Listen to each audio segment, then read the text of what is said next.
I would like to explain a proof by contradiction. Proof by contradiction is based on the fact that a true statement can never imply two contradicting conclusions. So, if in the process of making conclusions you arrive at two conclusions that contradict each other, then one of the initial assumptions must have been false. So we'll illustrate this method by showing that square root of 2 is irrational. Since we can only show something is false using contradiction, we'll assume that the opposite of what we are trying to prove. So we'll assume that square root of 2 is not irrational. We'll reason, we'll reach a contradiction, and that will show us that this assumption is wrong. So let's start.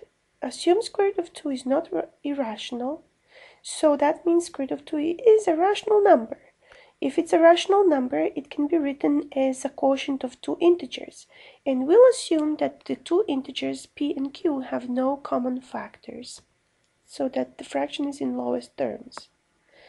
Let's square this equation and multiply by q squared on both sides. So left hand side is even because it's 2 multiplied by q squared. So the right hand side also must be even.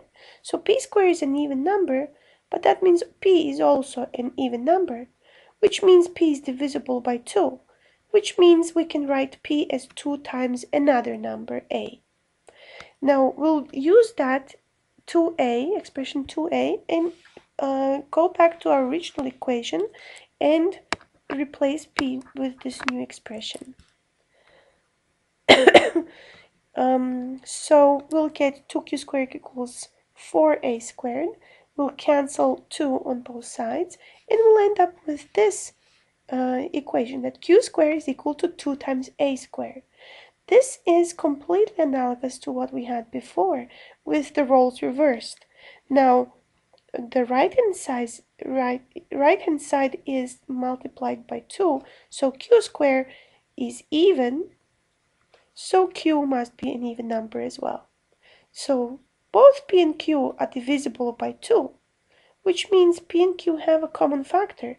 So this is the contradiction that we've been waiting for, because we assume that p and q have no common factors.